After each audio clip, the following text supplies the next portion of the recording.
Hi everyone, welcome. Thank you so much for coming out this afternoon to the library for our oral history seminar. I'd like to welcome you today and also to thank our friends of the Darien Library. They are the reason that we can make events like this possible, so thank you for your continued support.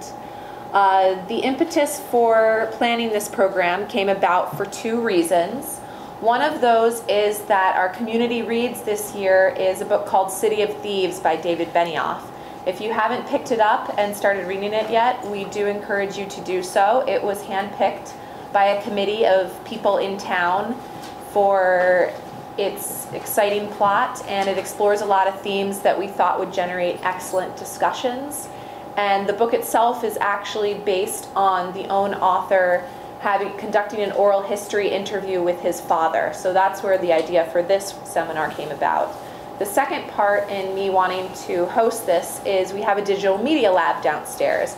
I don't know if you've heard of this yet, but you can schedule it for a block of up to 4 hours, and you can actually go in there and record your own oral history.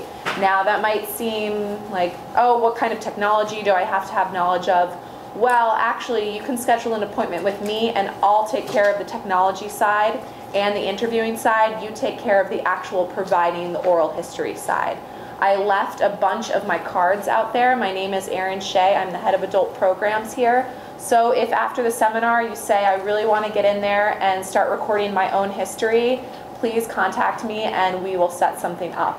My cards are right out there. So that's my little spiel. I would now like to introduce Kristen La Follette, who is here from the Columbia Center for Oral History. She's an expert in this stuff, far more than I am. I merely dabble, and she's going to walk us through the steps in conducting and recording your own oral history. So thank you so much, Kristen. Thank you.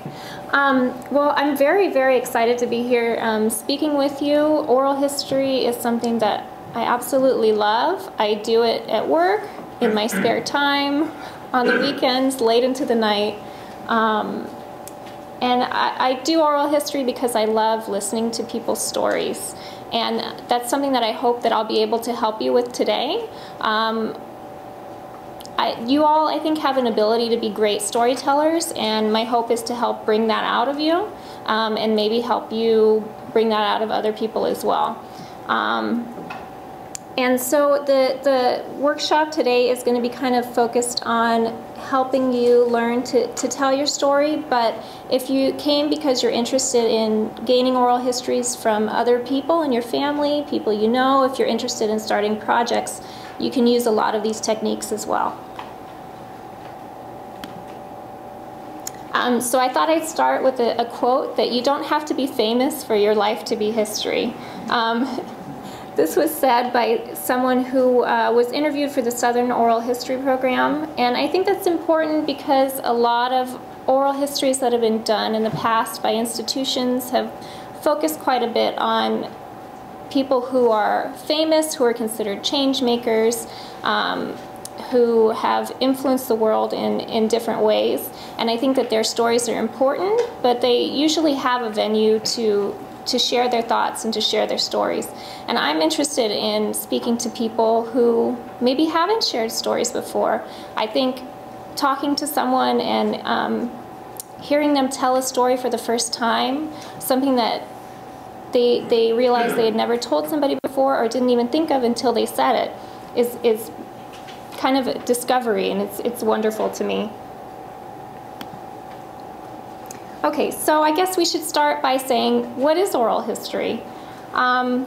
According to the Oral History Association, oral history is a field of study and a method of gathering, preserving, and interpreting the voices and memories of people, communities, and participants in past events. Oh, and if you'd like to follow along, there should be a handout with the slides. So feel free to take notes, and please raise your hand and ask questions. At any point, feel free to interrupt me.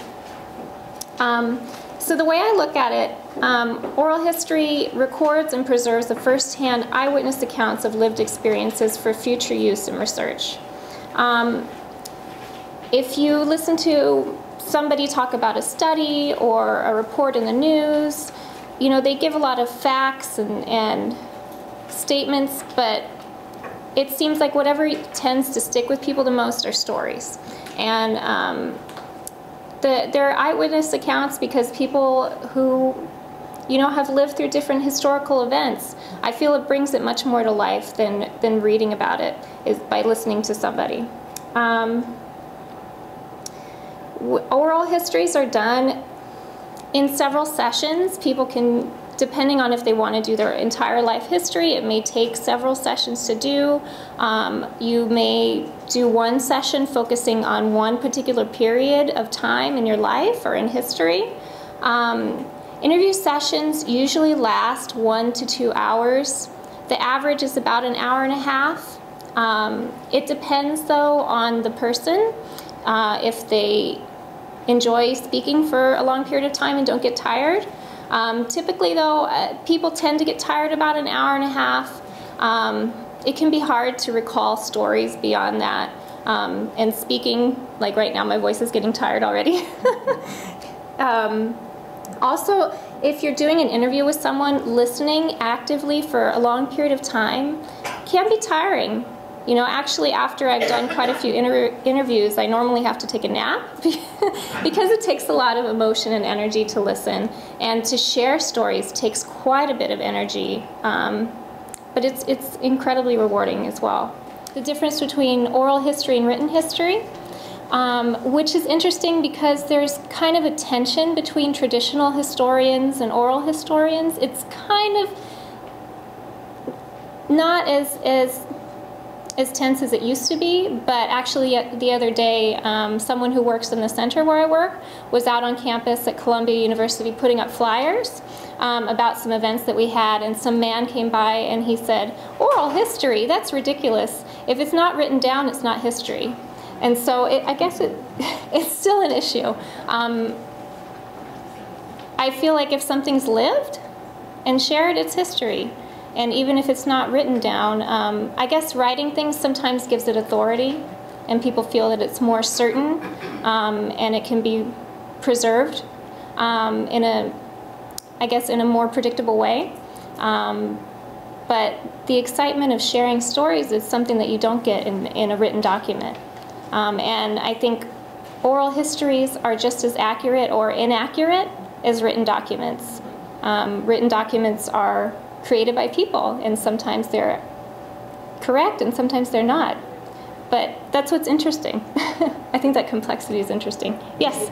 On that point, is it possible to transfer oral history to written history? I mean, because yes. There are computers, including an iPad, I think, which can take dictation. Well, you know, unfortunately, they haven't really created an application that does that well. There are applications that you can use on the computer to transcribe. Like Scribe is a program that's used quite frequently. Yes? Why would anybody want to just go towards the modern technology of transcription when people like myself used to transcribe daily in a job with an old dictaphone machine? You hear what's on the tape and you type it, that's all. Well, actually, I was going to say that that's the most, it's the most reliable way, and that it's what's used in the industry most frequently. And if the person who did the speaking is nearby or can be called, you can ask them what they said. Absolutely, yeah. Well, what we do at the center is we have professional transcribers, and I can tell you as a recent graduate and student, I transcribed the interviews myself that I did for my project. It's more accurate that way. You always have to go through and edit it again afterwards, and it's good to have a transcript to preserve for, you know, you have the video or the audio, but sometimes technology changes, and something that is printed is easier to keep. I can tell you, though, however, that it does take a long time. For 1 hour of recorded audio, it can take maybe 6 to 8 hours to type for a person who's not like a professional transcriber. I'm not sure what the time difference would be. It's wonderful, though, to be able to listen to an oral history in depth that way. You get to know the person very well.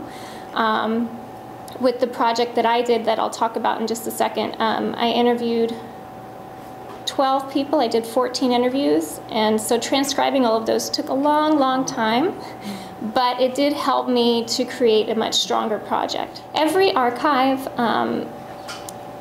has a different method of preserving, and some only store audio, but mostly they do audio or video and transcripts.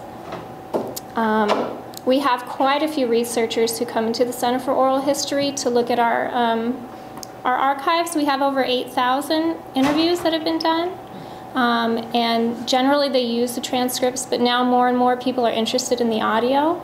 And so we have a lot of interviews that are on reel-to-reel format and that we have to have digitized, which is quite costly, but yeah, a lot of people are using it on websites and other projects now. What does digitized mean? I mean, could you? Yeah. Oh, I'm sorry. So to digitize something is when you take a tape or reel-to-reel format. It's on, I guess, traditional cassette tapes, and you put it in you play it through a machine and then attach it to a digital recorder, which will record the audio as it's playing. I guess like if you're transferring like a cassette tape to a DVD, it's a similar process. And it will create a sound file. Usually the best file format to use is a WAV file, 24-bit WAV file that has, it stores a lot more data than say an MP3. An MP3 file is a really short, small version of the same thing, but it doesn't store as much data and the sound is not as good. So if anyone has questions later on technology to use or ways to store it, the sound files can be kind of large, but I would say if you're capturing something, preserve it the first time in the richest format that you can. Because later on you don't know, what it could be used for, and you want to have as much as you want. So say like if you're looking at preserving a picture, if somebody's going to scan the picture, if they scanned it really quickly and didn't have a lot of data in it, maybe if you wanted to zoom in later on to find, a little picture that's hung up on the wall behind the person who's being photographed, you may not have that if it's not in a really rich format. But if it's scanned at a high resolution, then you can see all the little details. So it's kind of similar with audio. I don't know if that helps. Okay, Peter, he has written some family histories and he created a website. And he's looking at getting some audio to add to that and enhance it. I think that would be really nice. It would make it a lot more rich and interactive, I think. Thank you. My cousin was getting married, and I spent the day with my grandmother and cooked all of her recipes with her, wrote them down, talked about how she learned the recipes that she did, and later on when she did become ill, we were so grateful that we did have the book that I created out of it. As I said, Columbia has a very large collection. It was one of the first collection of oral histories. It was started in 1948 by Alan Nevins, and now there are large collections in other universities and historical societies, and there are a lot of oral history projects that are being done by local organizations and people, independent people who are interested in capturing stories of certain groups or populations that maybe wouldn't be heard in any other way. So thank you all also for being so patient and listening to everybody's story. All right, so these are a couple of examples of ways that oral history is currently being used. The Museum of Chinese in America is in New York, and it has a wonderful integration of oral history. If you look at the picture, I'm going to use my mouse, on the wall, there are different screens, and they have photos of people, and they're interactive touch screens, and so you can walk up to them and touch them and watch a video of a person talk about their experience of growing up in America as a Chinese immigrant or a child of Chinese immigrants. In other parts of the museum, you can interact with stories. They have a chair that's very interesting. You sit in the chair as if you were coming into Ellis Island, and you listen to questions that were asked and interrogated of people who were trying to immigrate to America. So yes, they have a really wonderful collection there. There's also the Experience Music Project in Seattle. They have a great collection of oral histories done with people who have influenced music, especially in the grunge era, which is something that I'm interested in. But then they also have resources for oral histories. Let's see. And if you'd like links to these, feel free to ask me afterwards. I'd be happy to email them to you. So if you're interested in starting projects, I would say look at other projects that are existing, see the lists that they have, and they have a lot of curriculum if you're hoping to use this in the classroom about teaching oral history, using it, and organizing projects. So I say use a lot of the free resources that are out there. Let's see. The Densho project has a wonderful archive. And you can log in as a guest, or you can register. If you register, then you can access the large number of videos that they have, and the videos are indexed really well with topics and small selections, so you don't have to listen to the entire interview to get to certain parts that you want to hear. So they have some videos that are spotlighted, but I would say log in as a guest, and then you can view everything that they have. Where is that located? Let's see.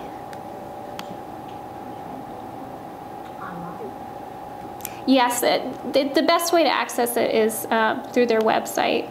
And what is it again? Oh, in Washington. The Densho Project. Spell it. D-E-N-S-H-O.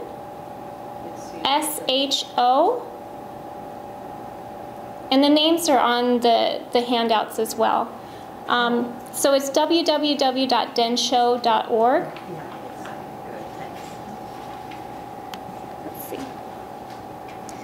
The Tibet Oral History Project is collecting the stories of people who had to leave Tibet when China came in, and they try to preserve a lot of stories about old life ways that they had, and how they collected food, and how they were nomadic, and they're traditions that are really lost when people had to move and had to settle in one place.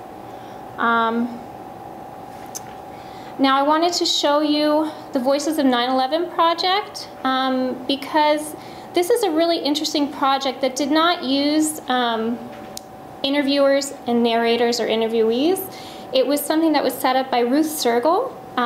She's somebody who's definitely worth looking up. She's done a lot of really innovative oral history projects. So she created story booths that she set up in different places, and people signed up and they came to the booth and they recorded the story themselves, and they had as much time as they wanted or needed.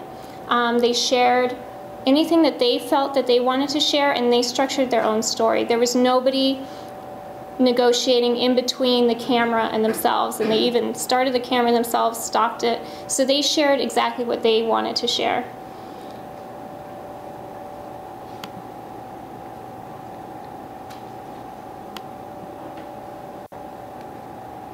And this is a great way to watch oral histories as well, to get inspiration. Normally the planes flying ahead this slow over Manhattan, and then as I was thinking that, I heard the engines of the plane start to rev up. They made a sound that went something like this.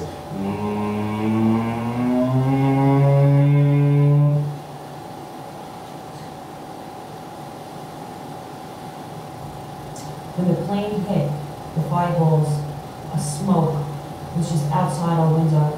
I mean, we thought it was an earthquake, and we shook so so strong. It was the shape was so strong that we thought we were just going to tilt right over in the water beneath us. Then a big item came crashing down into the middle of the street. All the cars put the brakes on. It turned out to be part of the wing. And then I realized that there were people jumping from the building. There were people falling, and there were people jumping, and every single one of them was different.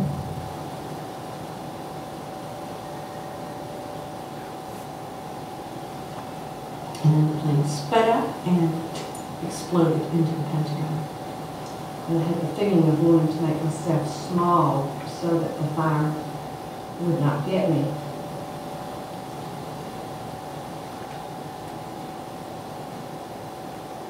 My name is Ernest Dahl.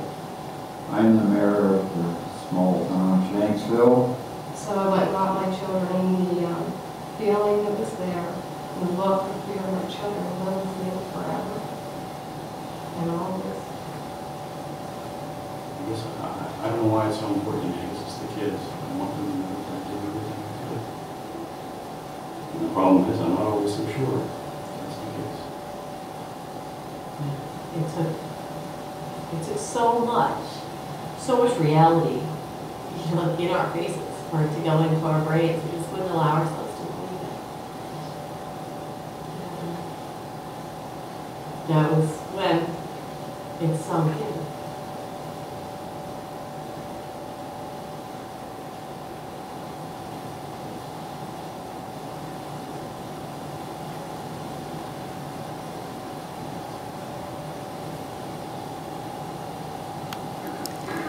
You know, I have to say that a lot of the stories on that website are challenging to listen to. They're wrought with a lot of emotion, but they're very vivid. You know, events like that are very traumatic can bring out can cause people to form very strong memories and very vivid memories of details. And that's something that we'll talk about too, what makes a story interesting to listen to and engaging. And some of those stories were very engaging with the raw emotion that was shown, and also with the details that they shared about what they saw or how they felt physically. What was the name of the woman you said we should know about? Ruth Circle. How do you spell the last name? I believe it's Sergel. Yes. And the project is linked through her website. I can find that after and give you her website. She has a lot of other projects that she's done as well. And then there's also a video that was done with Sitting Bull's grandson. He's a very effective storyteller. So perhaps if we have time later on, I could show that. He gives a lot of detail and a lot of information about characters in his stories. So what makes an oral history good? That was a question that a lot of us had when we were studying oral history. We wanted to know, how do you evaluate if something is a good oral history? If it's not a good oral history, is there a way to tell a difference? Should we be judging that? I feel that in the projects that I have done, having oral histories that are filled with vivid stories make them engaging and make them very valuable. I should share that the project that I did for my thesis, I interviewed Catholic nuns. My grandmother's first cousin is a nun in Peekskill, New York. She's 89 years old now. And so I was inspired by spending time with her and with the women in her community who are aging, and their numbers have been shrinking. And so from there, I went on and I interviewed a large number of sisters, and then transcribed the interviews, and then turned it into a script, and had a play performed in New York City. And actually 2 weeks ago, we just went to Pennsylvania to a large number of sisters I had interviewed there, and we performed for an audience of 70 sisters. They it was incredible to share the story with them and to see how they connected with listening to their stories and meeting actors, and it formed kind of a community within the project. So that was kind of the best outcome I could have hoped for. Let's see. So if you're going to do your own oral history, or if you're getting an oral history from somebody else, I would say try to get a lot of important moments that have happened in someone's life, especially moments of transition. If somebody was an immigrant and came here, it would be wonderful to hear why did they leave where they were going, and how did they feel? And how did they feel when they first stepped foot here? What were they expecting, and what did they actually find when they came? Was it a shock?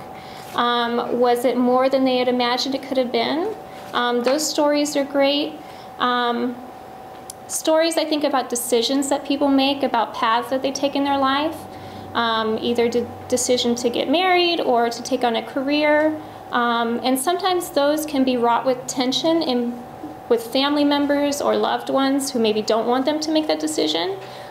Hearing about the disagreements that went on is very interesting.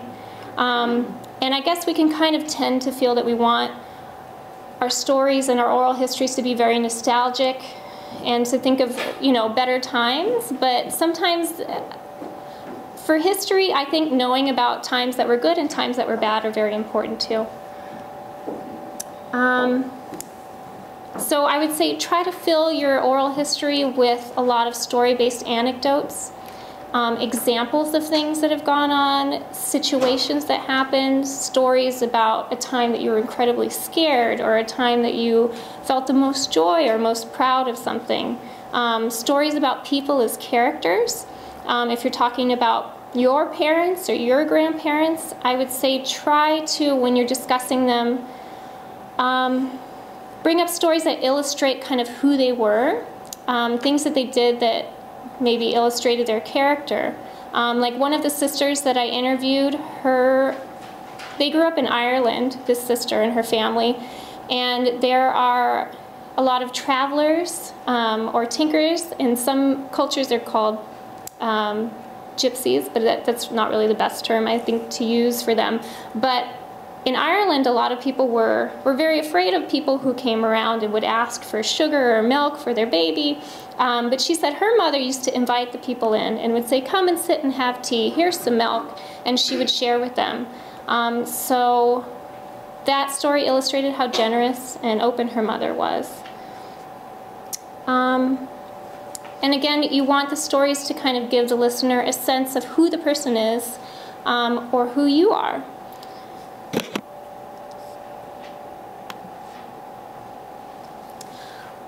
It's really important to feel confident that you have a story that's valuable to share. It sounded like a lot of you do already feel that way.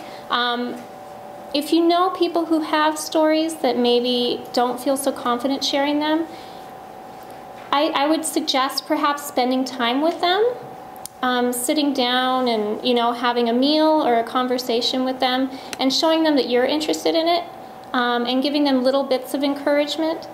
I have, in doing interviews, interviewed some people who didn't feel so comfortable with it. So I would try to meet with them beforehand and kind of reassure them and discuss the process with them and just talk to them and show them that I'm an open person who's willing to listen. That may not work in all cases, and sometimes people still don't feel comfortable sharing. And even when you meet with them too, sharing some stories about yourself can kind of encourage them to reciprocate and share as well. I would think it would have been very hard to get the nuns to talk. I would have thought that too, but they were, in general, very willing to speak. Yeah, I had one sister that I interviewed, Sister Tiza. She works in Queens, and she began an organization called Our Children, H-O-U-R, and she works with women in prison. And so she's been interviewed many times about the work that she does. They run nurseries in the prison, and so they take care of children there, and then they also foster children while their mothers are in prison, and they help reunite them. When the mothers come out of prison, then they will give them housing for an indefinite amount of time. And so when I approached her and said I wanted to interview her about her life, she said, well, nobody's ever really asked me. So she was very excited to do that. But there were some sisters who didn't feel so comfortable. And so sometimes, you know, I would do interviews and maybe respect their wishes not to share them. And that's all right, too, to maybe close an interview for a period of time until the person feels comfortable sharing it.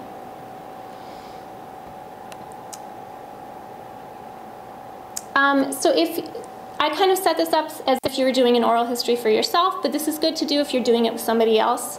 You always want to slate your interview, and slating would be telling them who is doing the interview, who's in the interview, their name, where you're doing the interview. And then I would suggest maybe giving some very basic biographical information at the beginning. And if you look on the sample life history prompts, I kind of put some biographical prompts there. And this can kind of help give you a jumping off point if you're interviewing somebody that you don't know too well. You could even give them a little questionnaire beforehand so you know which points you want to hit when you're doing the interview. I would even suggest doing a pre-interview, meeting with the person beforehand and asking them what they would like to go over. So that way you can kind of prepare and tailor your notes for specific things that they want to discuss. And then I would say when you're in the interview, listen very actively. A lot of times the people will give you clues as to things that they would like to discuss, or you may hear something that you want to ask more about. So let your questions be very flexible and adaptable.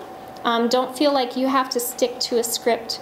And with the questions that I put in the prompt, also don't feel like you have to get through a large number of questions. I think some of the best oral histories involve people who are asking or answering very few questions but give long narrative responses. If you are coming in to do a history of yourself, I would suggest to have some stories in mind beforehand, even maybe perhaps have some notes for yourself to remind you of a story that you want to share that you don't want to forget. When you are sharing the story, though, a lot of times it'll bring up another story that's related, that perhaps happened at a different period of time, but remind you of it. And I'd say let yourself go there, follow the narrative and follow the story. It doesn't have to be chronological. But also an important thing too is don't feel like you have to script what you're going to say. Oral histories are wonderful when they're the most spontaneous. And that's how people are going to feel like they connect to you the most. If it makes you feel comfortable to do that at first, that's all right. But I would really encourage you to just share as if you were talking in conversation with someone else. What do you think they would like to hear? Even imagine that you're telling the story to someone in particular, like to a grandchild or to a relative or even to a friend who's passed on. Let's see.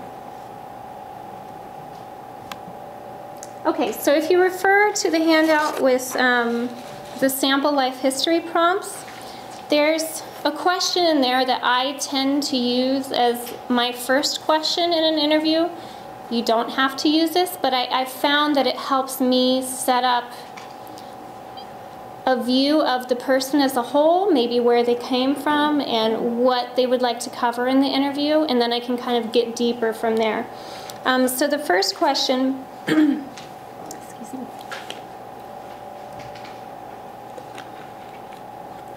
I asked if people could share their full name, the origin of the name, who gave it to them, what does it mean, what does it represent. This gives sometimes incredible historical background or just background about the character of the person. Also, I put in italics above that a prompt to kind of tell people to gear them up for the oral history. Is please try to answer the questions using vivid descriptions of senses and details, almost as if you were describing a scene in a movie. You want the story to be something as descriptive and enjoyable to listen to as you would like if you were reading a book. You want books to have action and energy and details that you could picture yourself being there in the scene. And that's what you kind of want the oral history to be like, ideally.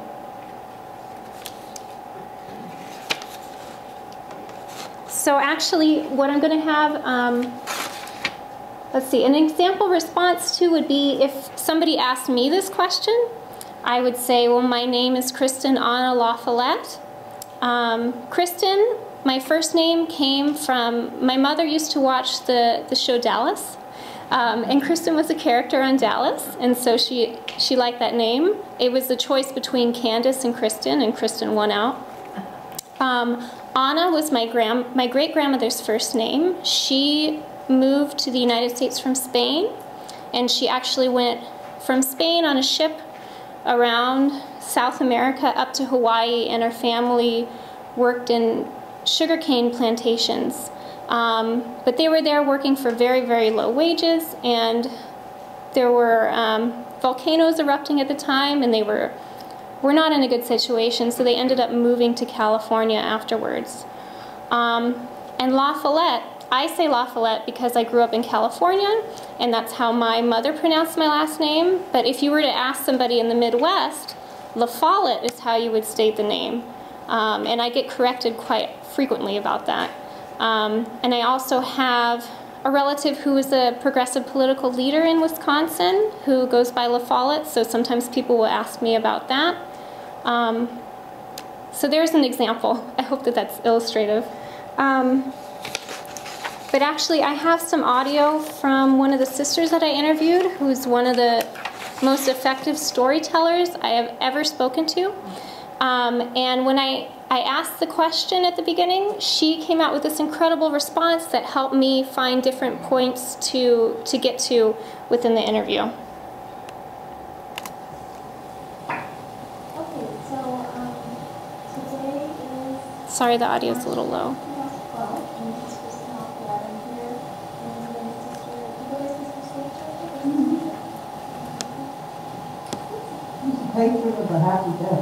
Her name is Sister Saint Joseph.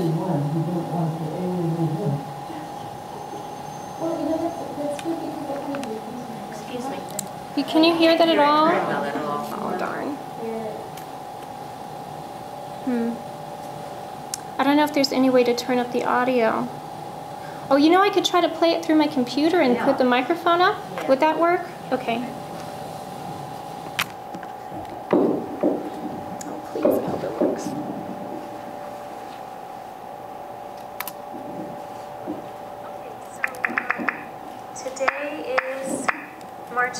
Is that any better? And this is Kristen La Follette. I'm here interviewing Sister, do you go by Sister Saint Joseph or Sister Joseph? Saint Joseph? Oops. He's the patron of a happy death. One doesn't want to, when you're 81, you don't want to alienate him. Well, you know, that's good because that kind of leads into my first question. I asked the sisters to explain their full name, their given name at birth, and if there's significance to it, who gave it to them and what it means, and then the name that you took on as a sister and what that means. Well, I was christened Elizabeth. I was the youngest of 7. And my brothers told me after I was born, some of them, on bad days, they said, I lost money on you the day you were born because there were 3 with blue eyes and 3 with brown eyes. So they had a lottery on the baby to see what it was. And when I opened my peepers, they were brown. Those kids said, I get in trouble. I lost money on you the day you were born. They named me Elizabeth, but 4 brothers I couldn't say Elizabeth, so I was called Betty, as long as I could remember. And when I got into religion, they didn't really give you a choice of names in my time. They kind of said, do you have any suggestions? And I liked St. Joseph because he was quiet, he did his business. There wasn't a lot of talk about it. And at the time, they were having all kinds of devotions to the Blessed Mother and everything. I was getting tired of it. So I put down any form of Joseph. So between the character of Joseph and my brother Joseph, who was lost at Iwo Jima, When I opened the book, it was just like an answer to a prayer. Sister St. Joseph, I was just so overcome with gratitude.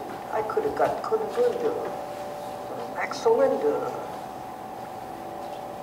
Eutheria, God knows what. And I got Sister St. Joseph. This has drama. I'm sorry. I'm so sorry. Well, so anyway, she was sharing that she was so happy when she got the name St. Joseph. And then later on she says that when people would call the hospital, they'd say, well, I'm looking for St. Mary's. And she'd say, well, you've got St. Mary's, but you're talking to St. Joseph. So within the first question that I asked, she shared that she had a large number of brothers and sisters. She also shared that she had a brother who died in Iwo Jima. And so that was something that I asked later on that she shared a lot of details and a lot of emotion over. She talked about growing up in New England, and then also religious life and how she kind of had to give up some of her identity when she became a sister. So those were a lot of areas that were really rife with interesting stories, and there were places that we could mine for stories later on. Let's see. So I was going to ask what was affected, but unfortunately we couldn't hear it too well. I'm really sorry. Okay, so tips in telling stories. I would encourage you to either, when you're giving your oral history, to use the 5 senses or to ask people questions that are going to encourage the use of the 5 senses. Ask them about how a certain room in their house smelled, or how a certain dish that they loved that they would prepare or share during the holidays, what that smelled like. Ask them about what the street that they grew up on looked like, because a lot of times that's changed. Different sounds that they would hear when they were at home or at school. Let's see. I would also encourage people to use dialogue when you're talking about someone that you grew up with or somebody that you knew. If you can share things that they used to say to you frequently, things that they said to other people, even family sayings are very interesting to share. If you can talk about the origin of a family saying, there's usually a lot of stories around that. And we kind of talked about this. I would say even imagine if you're sharing a story that you're telling it to someone.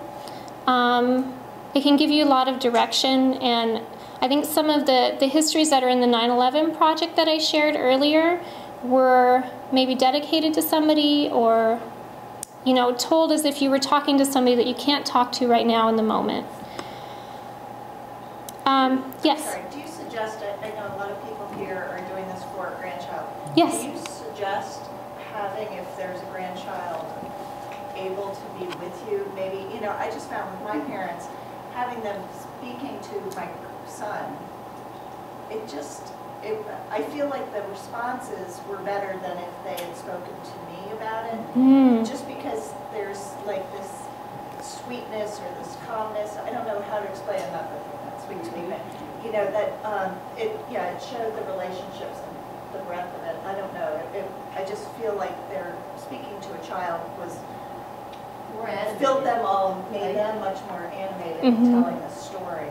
And repeat the question. No, I was going to say on yeah. the same subject, because as the lady said, I think the majority of people here are interested from a family perspective. So would it be good to have a series of family members as interviewers, do you think?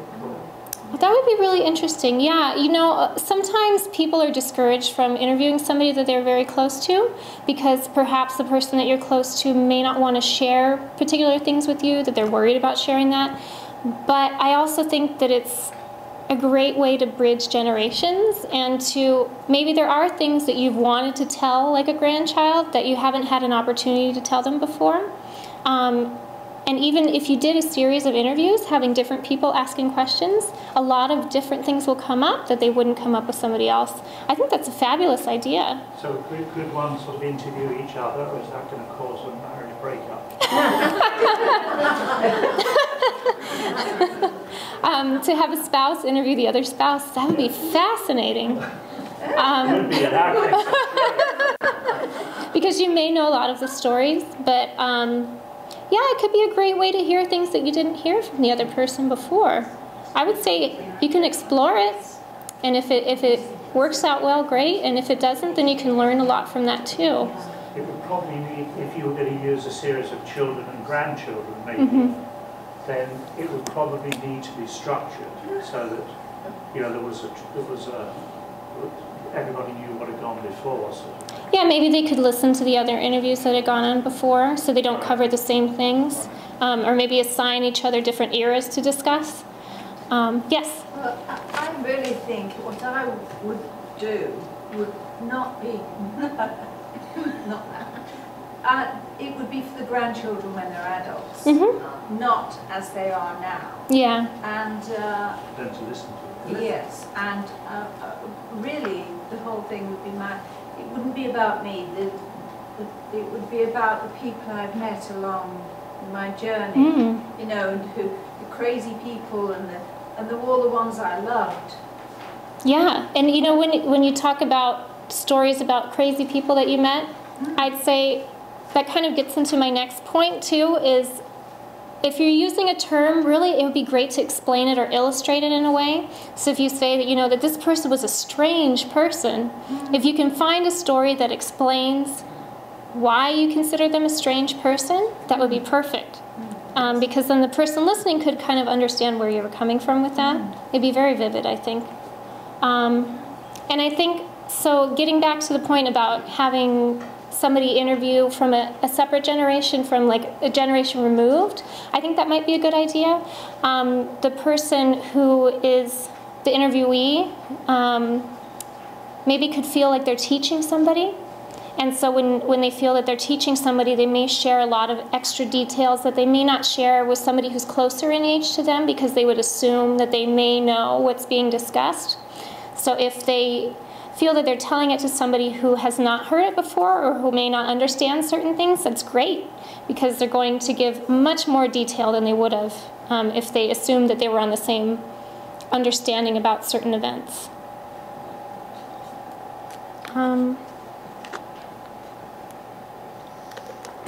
And a phrase that I've heard a lot in interviews is, that was a really tough time in my life. I want to know why. Why was that a tough time? What happened that made it difficult and challenging?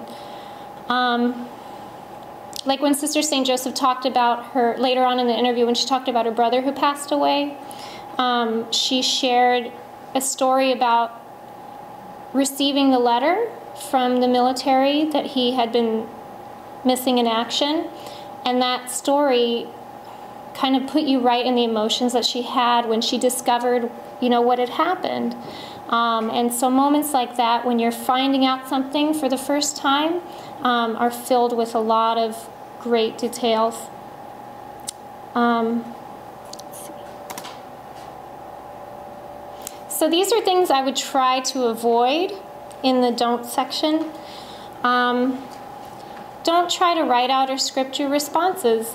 If you wanted to do that, you could have written the story, but sharing it spontaneously with other people, even if you've thought about it a bit beforehand, that's fine. But things that come out naturally when you're telling a story are, I think, much more vivid and engaging than if something was just purely written and read from the script. When you're talking, and I've done this when I've been interviewed, don't feel bad that you're rambling. The more details and the more description you can give, the more engaging and interesting it is. So this kind of why people want to listen to you. Yes? Could I make a point on that? I think it's interesting that when people talk spontaneously, they give you a snapshot of how their brain works. If their memory is not working, it's going to be obvious. You know what I'm saying? So I think it's very valuable in that sense not to be scripted. Yeah, and I guess don't feel like you have to edit yourself If it's not as accurate as it could have been, that's all right. And that's what kind of makes it a rich snapshot of you in that moment in time. Also, don't feel like you have to get to everything in a person's life or in your life in one session. That's quite a bit to cover. I would recommend focusing on just specific periods of time. Maybe if you're interviewing somebody who experienced World War II, if you want to spend a whole session focusing on that, that would be very rich, I think. And you can always do other sessions later on. So give the person space to speak, and also give them space to have silence if they're trying to remember something. It's okay. And just sometimes pausing for a few seconds, the person may stop, but then think of another story to share, something that they wouldn't have thought of if you just led directly into another question. And I guess it's kind of obvious, but if you're asking questions, try not to jump into what the person's saying. Give them a second to pause. Even if they share something that you think maybe isn't really necessary for the interview, that's okay. Let them get it out, and then you can ask something later. Yes? When I did the interviews of the people who were dying, I never put my voice on the machine. So, but I would make sure that it had something to do with what they were just saying. Yeah. So it sounded very natural. Yeah. Oh, so well. I never had my voice. Well, in oral history, actually, generally, we do have the interviewer's voice. It's not totally necessary, though. Right. But you don't know what somebody may be interested in researching later on. They may want to know how you asked the questions that you asked. Yeah. Yes? To ever edit those responses when, say, you're interviewing and somebody does go on a rambling response, or is repetitive over and over again? Yeah, you know, a lot of interviews will repeat subjects. People will have stories that they're used to sharing, and so they'll want to tell them over and over, and they may forget that they had told you before. I think it depends on the product that you're going to put out later on. Definitely, I would do some editing. With the script that I did, I felt very conscious about what I was going to cut, because even the way I'm speaking now, where I say a lot of ums and uhs and I'm pausing, that would be not interesting for somebody to listen to if they're in an audience. And so I kind of thinned out some of the words and took out false start in sentences and some phrases that were not necessary to what the heart of the story was. I felt strange about doing that at first, but once we performed it, if I hadn't have done that, it would have been too long. It would have not have been engaging. Nobody would have wanted to listen to it. So I think it actually served them in a way better than if I had been literal, verbatim for what they had said. That's the most consuming time piece of your work, I believe. I know that's been my experience. Yeah. The editing out. Yeah, because it's filled with a lot of angst about what is okay to cut, what's not okay to cut, what am I leaving out, what is the person who's listening or reading it and not getting the full picture of. Yes? Did you say both recordings, the edited and the original? Yeah, and you know, I've done some audio pieces where I took certain sections of interviews and created a small audio profile of a person. And so I would keep that, and then I kept the original. If you're doing a transcript or if you're editing video to take out parts of maybe something that somebody doesn't want to share and they want to hold on till later, keep both versions. Maybe just keep one in a very secure place that nobody's going to get to. But I would keep both because they may change their mind later on, and it may be something that's really important that they don't think is important now, but will be. Yes? I'm a little confused. I thought it says a guide to creating your own oral history, but most of our discussion has been about an interviewer and the response. Yeah. And that's certainly what you played is that. Are we going to approach this from both ways, or is it really going to be based on an interviewer? Well, yeah, I'm sorry. I was trying to adapt it to what it sounded like people were interested in. A lot of people came to this because they want to interview other people. But these techniques that you can use for yourself, if you're doing your own oral history, I would say bring some notes of stories that you want to share. And I would say use these prompts as questions to yourself. You could even read them or just use them as reminders of a story that you would like to share. But when you do your oral history, it's going to be, if you're doing it yourself, you're going to select exactly what's on there. When it's done with an interviewer, it's kind of a back and forth between what the interviewer wants and what the narrator wants to share. But if you're doing it just purely for you, if you're going to come in and record it here, you really have control over what you want to say. And so, I mean, do you have any ideas about, have any of these questions kind of brought up things that you think you'll want to share? Yeah. I would say come to it thinking of some stories that you think will be valuable for your granddaughter to hear.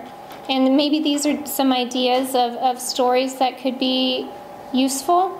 Or if there are other things that are not on this list that you think are important for her to know, I would really emphasize that. So you start with a structure. Yeah. I mean, an interviewer would have a plan. But Yeah. if you're doing your own, you have to make some sort of outline of things that you want. I would suggest, yes, having an outline. So you know that what you want to cover. Because maybe some people may feel uncomfortable not having a structure. I would suggest having some sort of structure. Unless you're somebody who loves to just come out and share stories, feel comfortable sharing stories. For me, I like to have something kind of planned out ahead of time. And maybe structure it so that you cover certain periods of your life, and that it kind of has an arc of beginning, middle, and end. But it doesn't have to if you're going to do it in several different sections, several sessions. Was there another question? I was just going to ask, do you suggest if you're doing it for your family to say, I'm going to be doing this, or, I came to this class and I think it'd be fun to do an oral history. Do you have any ideas as to what you'd like to hear? And Yes. Just so someone doesn't say, oh, well, I wish Grandma had told me, or, or I knew more about some case. I mean, should you throw it out, or is it better to do it? Yeah, if you're there, you want to take the opportunity to ask the questions that should be asked when you have the opportunity to do it. I wish I knew. Yeah. Yes. I think that would be great to think of the questions you would like to have answered ahead of time. So maybe you could even talk to your granddaughter and see, maybe there are things you want to share with her that you haven't, are one kind of story of your life, but maybe there are things that she really wants to ask you that she hasn't known how to ask you before.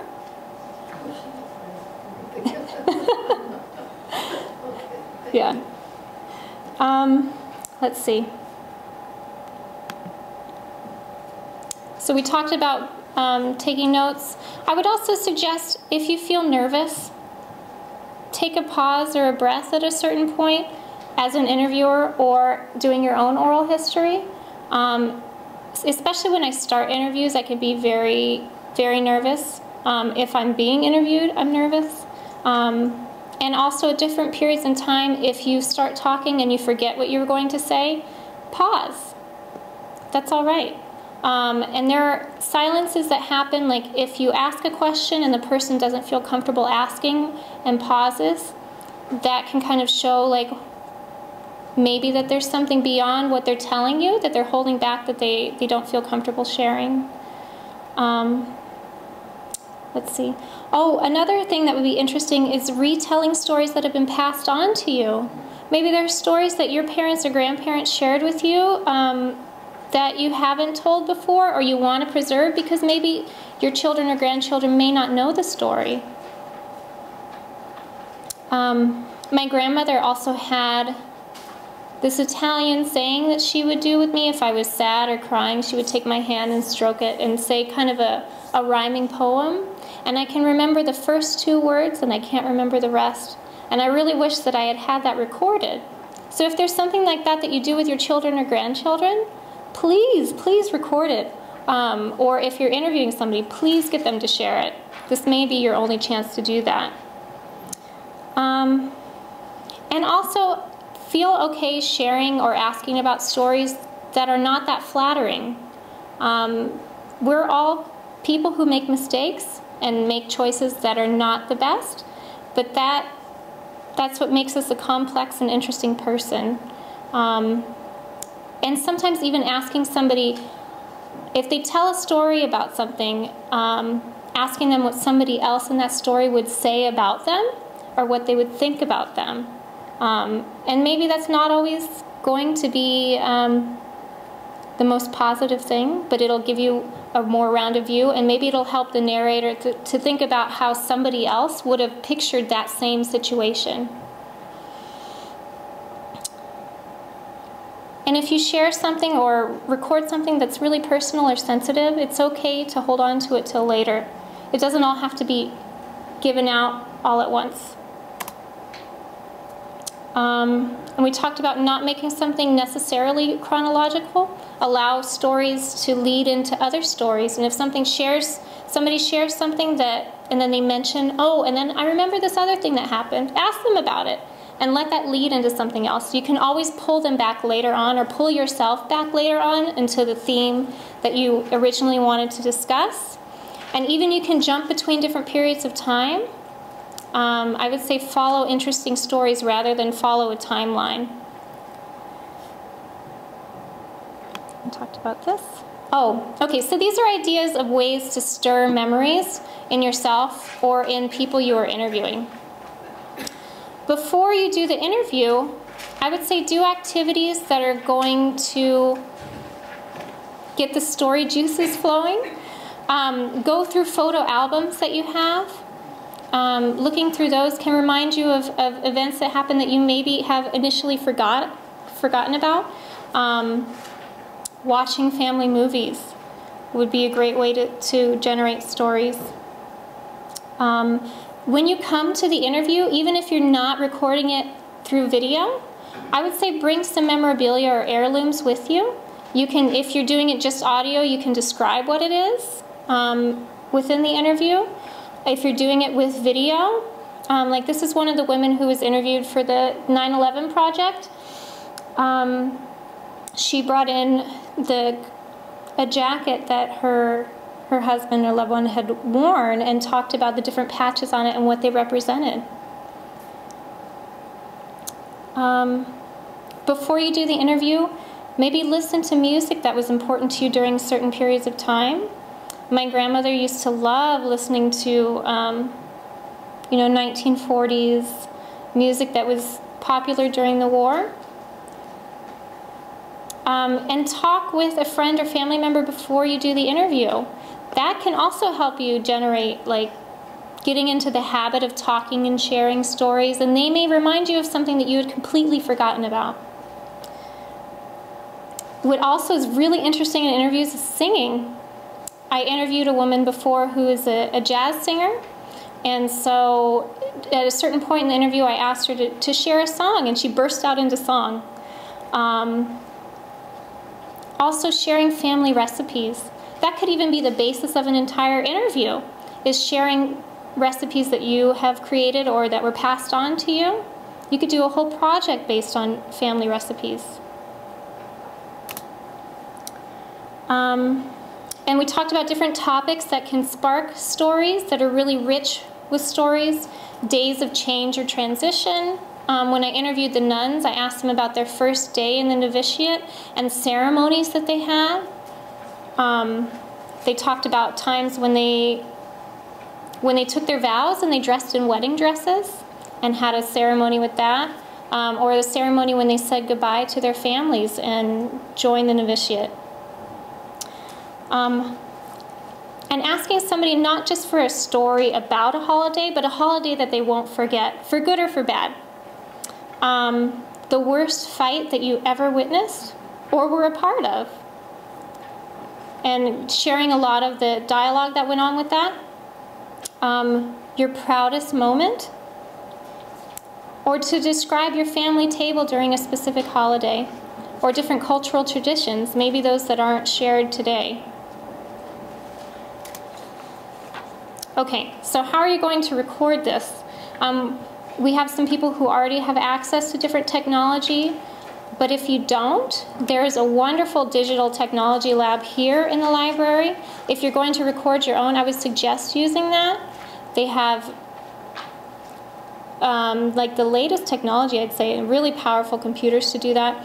They're going to be using Audacity. And this is a free program that you can download for yourself if you want to do this at home. Very simple to use. And you can record, if you have a Macintosh like what I have, it has a built-in microphone.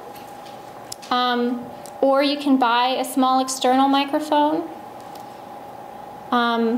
If you want some ideas or guides, please feel free to ask me. There are also places that you can go to for resources. I look quite frequently online, but there are stores you can go into. B&H in New York is a really great resource, and they'll let you play with the technology. They'll answer any questions you have.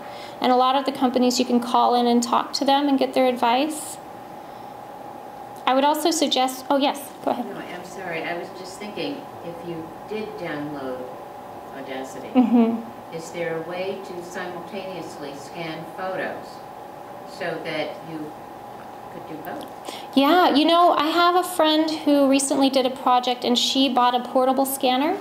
So when she would come to interview people, she could bring it, and it's just a small strip, and you can either pull it over the image or feed like the picture through it, and it'll scan it. And so you're doing both at the same time. It may be hard to coordinate interviewing and doing that. Oh, I was but just thinking about, no, for the self. Yeah. Well, each of us is recording our history and talking about our families. And if we can scan the photos in simultaneously, I just think that would be very beneficial. Oh yeah, definitely. Yeah, and if so we can do that. Oh yeah, it doesn't with Audacity. It's just for audio. For something that you're going to do, that would be like a video where you're going to have to record the audio in a separate program. But it's very easy to put the audio into a video that you're going to do. I typically use iMovie, and with that, I've done that using still images. And the PCs also have similar programs, but I'm familiar with iMovie. And so you can put in the audio track of the interview that was done, and then take scanned photos and insert them at certain points to kind of, if you don't have a video of the person that you interviewed. And so you can create a video out of still images. And they even have different effects that you can put onto the images, like the Ken Burns effect. If you love watching Ken Burns documentaries, you'll notice he'll take a picture and either kind of scan down or widen out from it. It'll do it automatically for you. So you look very professional without having to have a lot of training.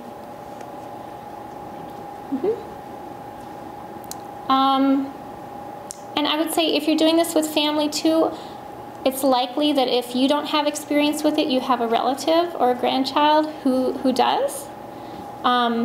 But I know that the library here is very interested in archiving the interviews that you do, if you're coming in to share your own stories. And that would be a great way that you can take it home for your family, but keep it here and preserve just in case. You never know what can happen with it. Is the equipment here, is it just audio or is it audio and visual? Or you may not know. We could do both. You can do either or both. Yeah. Yeah. Which is better, audio or video? I mean, that's tough. Part of what you're talking about is audio oriented, but it seems like modern day it should be video. I'd say if you can collect as much information as you can, which would be collecting video and audio. I personally use a field recorder, a Tascam field recorder, which I should have brought with me, but I connect microphones to it, so I can microphone myself and the person that I'm interviewing. But I have also done projects where I simultaneously videotape, and so maybe you think right now you may want just the audio for a CD, which is easier and quicker to share because you don't need as much space. But if you could capture video too, that would be wonderful because you can see the person's expressions and notice maybe things. You notice if they take a pause and they're thinking about something that you wouldn't hear in the audio, but you're going to see in the video. What do you use? What audio do you use? Oh, to record? Yes. I use a Tascam DR100. But there's a wide range of recorders that you can use, very small recorders, or larger ones, and they can range from... More complex. Yeah, well actually I like the Tascam because it's pretty user-friendly. You're not going to record accidentally over anything that you... Right. Oh, and good. yeah, that's why I actually prefer digital to like cassette tapes. It's really easy to mess up or record over a cassette. But with digital recorders now, once you hit record and then stop or pause, it'll make a new file. And so it's not going to damage something that you had recorded before. Could I share something? I am sure that since there are some older people here, not everybody has all the latest digital technology for this stuff at home. Am I assuming too much? But I've discovered myself that I had a lot of old cassettes, in this case musical performances on old cassette tapes. And I thought, how can I get this into my new computer? And it's very easy with Audacity, which is the free software program that you can download. So I took my little Sony recorder, which is ancient, took a patch cord from the headphones jack into the back of the PC, the back of the computer, line in, and then just punch record on the Audacity program and hit play on the recorder, and it goes right in. Yeah. Then the next problem was, okay, I have a CD from a church service that was done 2 weeks ago, and I thought, I want to get that into Audacity, but they say in the Audacity manual that you can't do it. You've got to make a WAV file, then you've got to do it. And I said, no, no, no. My Hewlett-Packard has a headphone jack on the front and the line in on the back. So I took the same patch cord, left it in the back, line in, and just plugged it into the front on the headphone. Put the CD in, hit play, and it played right into Audacity. You know, hit record on Audacity, hit play on the CD, and you've got the thing looped into itself. So there are a lot of different ways to get... Go girl. You've got a lot of different ways. You don't have to do everything, you know, yeah, very thank you. high-level digital. Yeah, that's true. And I'm sorry, I don't mean to be intimidating with digital. And you know, you can always also pay somebody to do it for you. There are services that will take cassettes and digitize them for you. If you feel most comfortable using a cassette, use a cassette. And then you can have somebody transfer it over later on. It doesn't have to be an expensive process. All right, let's see. Well, I was going to ask you to practice some prompts with other people, but I feel like we're probably tired. So some ideas for sharing your story. Giving CDs as gifts to people. Creating videos like we discussed. Making a grandparent book. You can put stories and recipes within the book and put a CD or a video, DVD in there for your children. And you can get it printed through different printing houses, and businesses will do that for you. You can even go to like pharmacies and they'll print for you. Creating a recipe, we have somebody who created a website. And hosting a party. This should be something that you can celebrate and share. Like the play that we had created a community with just the reception that we had afterwards. So if you have the handout as well, there are websites that are resources that you can use. And if you have my card, feel free to contact me anytime if you have other questions that we didn't cover. Thank you. Thank you.